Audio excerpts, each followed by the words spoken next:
Coffee time again, exposing the truth. Welcome to Coffee Time Again, exposing the truth. Dale at the microphone, the show that demonstrates how history repeats itself. He digs into the past, shows what happens, and how it is happening now. Follow the path of history to where it goes, then relate it to today to reveal the connections. The culture that forgets its history has no future. A history buff and loves to talk about it, going back as far as ancient Greeks and Egyptians and beyond. So grab your coffee, your chair, and listen to the show. Hope you enjoy. Good morning, or good afternoon, good evening, wherever you are listening to this show. My name is Dale, and I am the host of Coffee Time Again, Exposing the Truth, where history comes to meet history.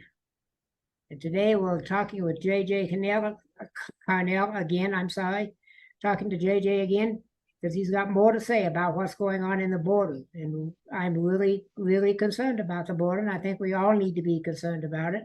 I think we need to learn as much about it as we can. And the source to go to right now is JJ, because he has all the information that we need. Because he gave us a lot last week, and he's going to give us a lot more this time. And then I'll put it up back on the web with the other one, so you'll have both of them to listen to. Ladies and gentlemen, let me introduce you to JJ Correll. Thanks for having me again. I'm very excited about talk about this topic because since the last time you and I have talked, there's a lot of changes have happened and proposals from the Biden administration that are detrimental to America, and it needs to be shared and discussed openly what they're doing. So what is it? What's new? Well, just for there's so much, right? But let's talk about something that's been discovered by two investigative journalists, Michael Yon and Ann Vandersteel.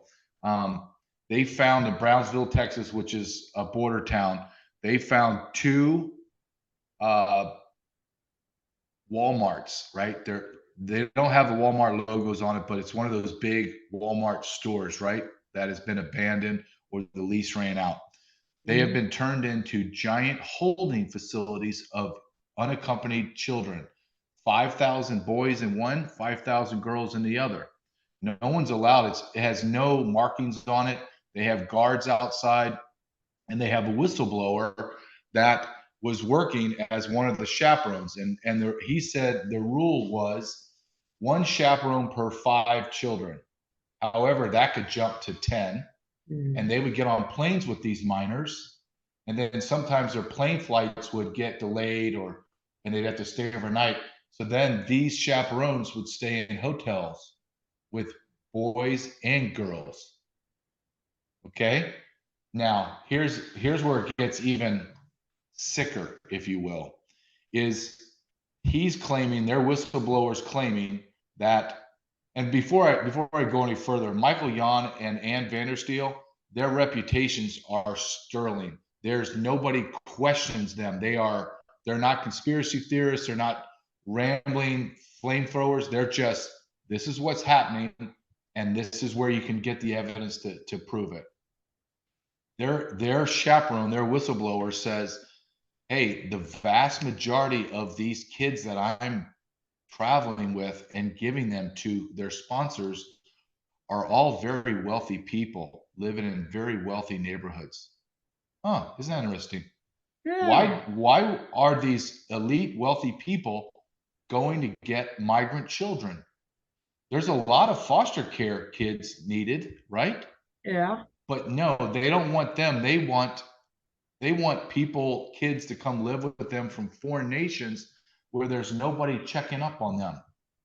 Connect the dots, America. We are the #1 consumer of child pornography in the world, United States of America. And we are allowing right now up to 500,000 of these children to just be let into our country. And HHS and the Office of Refugee Resettlement, which is called ORR, think of them as the federal version of a state's child protective services.